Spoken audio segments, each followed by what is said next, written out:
सुख के। अच्छा, ये रचना अच्छी लगी आप सभी को? चलिए, मेरा सफल हो गया फिर लिखना, अगर आपको अच्छी लगी। ये बात गांठ बांध के चलना कि हमारे जीवन में दुखों का नाश कौन करता है? या तो हम स्वयं अपने कर्मों से करते हैं, नहीं तो परमात्मा की बोलो कृपा से। लेकिन कोई दूसरा व्यक्ति कहे ना कि मैं तुम्हारे कष्टों को दूर करूंगा और ऐसा कर लो वैसा कर लो, तो कभी इस चक्कर में मत पड़ना। क्यों नहीं पड़ना? जो व्यक्ति इन चीजों के चक्कर में पड़ जाता है ना, उसका जीवन फिर खराबी और नित्य नित्य आगे आगे बढ़ते तक जो व्यक्ति का जीवन खराब ही जाता है। और कितना खराब, एक दिन वो व्यक्ति एक नंबर का शक्की व्यक्ति बन जाता है। मैंने देखा है, जो व्यक्ति अंधविश्वास में चला जाता है ना, महिलाओं में विशेष होता है, क्योंकि महिलाएं स्वभाव से जो होती है भावुक होती है।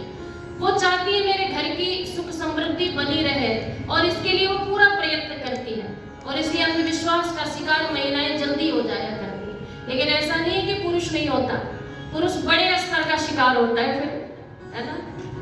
क्योंकि आप जितने बाबाओं के इस समय देख रहे हैं ना मंच, उन मंचों में भीड़ अगर सबसे ज्यादा किसी दुखियारों की है तो वो पुरुषों की लाइन है। निर्मल बाबा की जब सभा बैठती है तो वहां पे सबसे ज्यादा दुखी आत्मा पुरुष ही होते हैं। लेकिन महर्षि देव दयानंद कहते हैं कि ये अंधविश्वास ऐसी गहरी खाई है, जहां व्यक्ति एक बार चला गया तो बोलो वापस बच के नहीं आता। मैं अपने जीवन की एक घटना सुनाती हूँ, आपको आनंद आएगा और जुड़ा ना उस घटना से, और आपको भी लगेगा कि क्या बात कही। आज से मैं 7-8 साल पहले आपको ले चलती हूँ, जब मैं आर्य समाज मंगोलपुरी की धर्माचार्य थी। मैंने 10 वर्षों तक धर्माचार्य का भी कार्य किया है और खूब संस्कार करवाए हैं, जमीनी स्तर पे काम किया है, बच्चों का निर्माण किया है वीरांगना दल के माध्यम से। तो वहां पे एक दिन मेरे पास शाम के समय संध्या में कर चुकी थी और एक पति पत्नी मेरे पास आए। बिल्कुल सही घटना आपको सुना रही हूँ और जैसा जैसा हुआ वैसा ही सुनाऊंगी। वो व्यक्ति मेरे पास आए, दोनों पति पत्नी, नमस्ते किया और उन्होंने कहा आचार्य जी हमें गृह प्रवेश करवाना है। तो मैंने कहा हो जाएगा गृह प्रवेश। तो उन्होंने कहा कि आप बताओ कौन सी तिथि अच्छी रहेगी, उसी तिथि को आप करा देना। मैंने अपनी डायरी खोली और जो तिथि मेरे पास खाली थी वही मेरे लिए सबसे अच्छी थी। मैंने वही तिथि उस व्यक्ति को लिखवा दी कि ये तिथि है सबसे अच्छी, इस दिन करवा लो गृह प्रवेश। तो उन्होंने कहा हमारा जो बन रहा है वो घर नहीं है, वो घर के साथ एक छोटा सा हमने चैम्बर बनाया है, डॉक्टर परिवार था वो। मैंने कहा ये तो और अच्छी बात है, सेवा का कार्य करूंगी। तो जब मैंने तिथि बताई कि इस तिथि को करो, तो व्यक्ति बड़ा खुश हो गया, दोनों पति पत्नी, और उनके मुंह से अनायास ही निकल गया कि अच्छा यही डेट हमारे पुरोहित जी ने भी दिया था। अब मेरा दिमाग ठनक गया। मैंने कहा अच्छा किस पुरोहित ने दिया था? तो मैंने कहा जो हमारे घर पहले से करवाते आ रहे ना आचार्य जी, उन्होंने भी यही तिथि दी थी और आपने भी देखो यही तिथि दी है। मैंने कहा ये तो और अच्छा हो गया कि जो तिथि उसने दी थी वही तिथि मैंने भी दी है। तो मैंने कहा कोई बात नहीं, आपको मेरा परिचय किसने दिया? तो उन्होंने कहा कि एक है विद्वान हमारे हैं, वो वैसे कस्टमर है मेरे, तो उन्होंने कहा कि आपको दिक्कत आ रही है तो आप आर्य समाज जाइए, वो करवा देंगे आपका। तो मैंने कहा दिक्कत क्या आ रही है? तो उन्होंने कहा दिक्कत आचार्य जी ये आ रही है कि हमने जिस पुरोहित से दिखाया, उस पुरोहित ने कहा है कि इस घर में ब्रह्म बैठा है और गृह प्रवेश से पहले तुम्हें ब्रह्म शांति का यज्ञ करना होगा, और ब्रह्म शांति का यज्ञ नहीं किया तो उस व्यक्ति ने कहा कि देखो अगर ब्रह्म शांति के बिना गृह प्रवेश कर लिया तो या तो यजमान 1.25 महीने के अंदर खत्म हो जाएगा यजमान परिवार का, नहीं तो जो अनुष्ठान करवाएगा वो व्यक्ति खत्म हो जाएगा। तो मैंने कहा ये मुझे ही चुना इसके लिए। तो मैंने कहा कि ब्रह्म शांति करवा ली तुमने? तो उसने कहा नहीं जी ब्रह्म शांति का हमने नहीं करवाया, इसलिए हम आपके पास आए हैं। मैंने कहा बोलो समस्या? तो कहा इसलिए नहीं करवाया क्योंकि उनके रेट ज्यादा थे। मैंने कहा क्या दक्षिणा ले रहे थे? तो कहा 75,000 उनकी दक्षिणा थी ब्रह्म शांति की, और मेरा हाथ थोड़ा ढीला हो गया आचार्य जी, भी बनवाया है तो सारे पैसे खत्म हो गए हाथ के। तो मैंने कहा कोई बात नहीं, ब्रह्म शांति भी मैं करवाऊंगी और गृह प्रवेश भी तुम्हारा मैं मैं करवाऊंगी। तो जाते समय उसकी पत्नी ने कहा कि आप देख लेना जी, पंडित जी ने कहा है कि ऐसे ऐसे हो जाएगा, तो आपकी हानि नहीं होनी चाहिए, ना हमारे घर में किसी की हानि होनी चाहिए। मैंने कहा देखो, जब मैं संकल्प करवाऊंगी ना तभी संकल्पित हो जाऊंगी कि अगर कोई हानि होनी होगी ना तो मेरी हो जाए, लेकिन तुम्हारी हानि न हो। दिन आया और मैंने जाके वैदिक तरीके से गृह प्रवेश करवाया। लोग बड़े खुश हुए, इतना सुंदर तरीका होता है। और हुआ, और उसके पश्चात 1.25 महीने के बाद मेरे पास फोन आया। और 1.25 महीने के बाद जब मेरे पास फोन आया तो फोन पे डॉक्टर की पत्नी थी। उन्होंने कहा आचार्य जी कैसे हो? मैंने कहा मैं बिल्कुल ठीक हूँ, आप बताओ कुशल आनंद? कह रहे बहुत खुश हैं हम तो, हमारे परिवार में इतना अच्छा आपने हवन कराया, और जिस पुत्र वधू को 3 वर्ष से संतान नहीं हो रही थी उसके संतान भी रह गई। तो मैंने कहा बधाई हो आपको, ईश्वर की कृपा। तो मैंने कहा और बताओ कैसे फोन किया?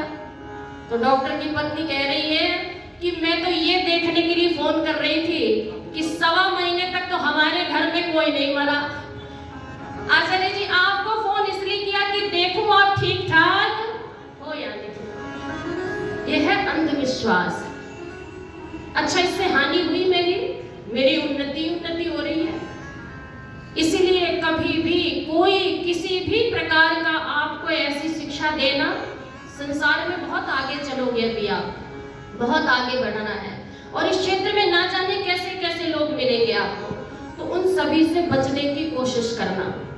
और नहीं बचे तो हीरा जीवन आपका बोलो यूं ही बर्बाद हो जाएगा।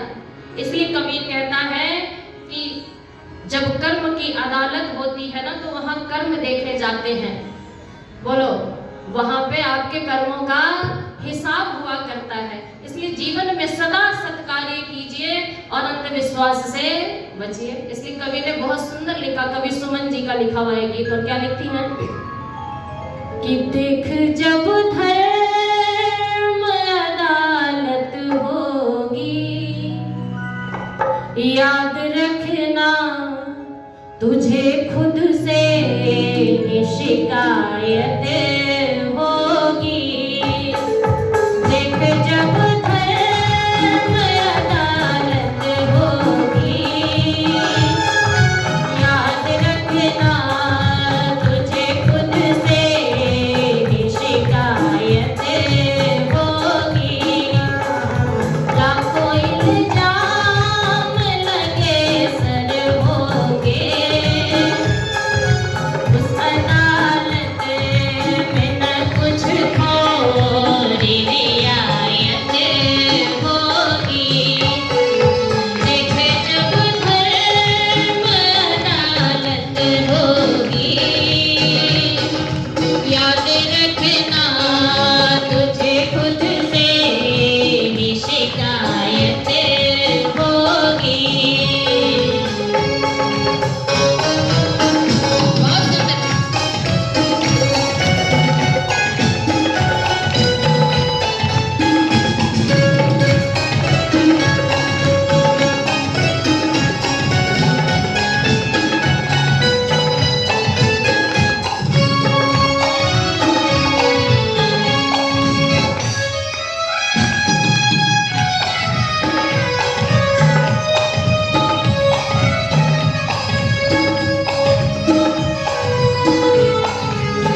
पछताते हैं। और कब ज्यादा पछताते हैं?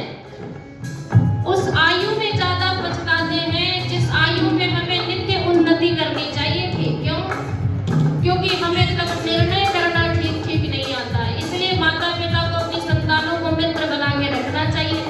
इसकी चर्चा मैं शाम के सत्र में करूंगी कि अपनी संतानों को मित्र कैसे बनाएं और क्यों बनाएं। और पछताएंगे तो क्या होगा? पछतावा जीवन में उन्नति भी देती है और गलत रास्तों पे आ जाओ तो बोलो अवनति भी देती है। इसलिए जीवन में पछतावे का कोई काम नहीं करना। और कवि मन ने बहुत सुंदर लिखा। क्या लिखा? जीवन का तो अर्थ समझ, बोलो जीवन का तो अर्थ समझ, विषयों में मत से उलझे, विषयों में मत से उलझे, धन यौवन पर यूं न अनड़, पी ले प्रभु नाम का प्याला, सुमन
पेरेंट्स मीटिंग में लगती नहीं लगती? और लगानी चाहिए।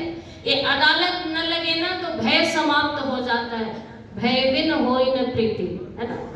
भय के बिना व्यक्ति जीवन में आगे नहीं बढ़ता। आचार्य सोमदेव जी बहुत सुंदर व्याख्या करते हैं कि जीवन में भयभीत भी होना जरूरी है और आपको कोई भय उत्पन्न करा के रख सके अर्थात सचेत करता रहे ऐसा भी व्यक्ति साथ में होना जरूरी है।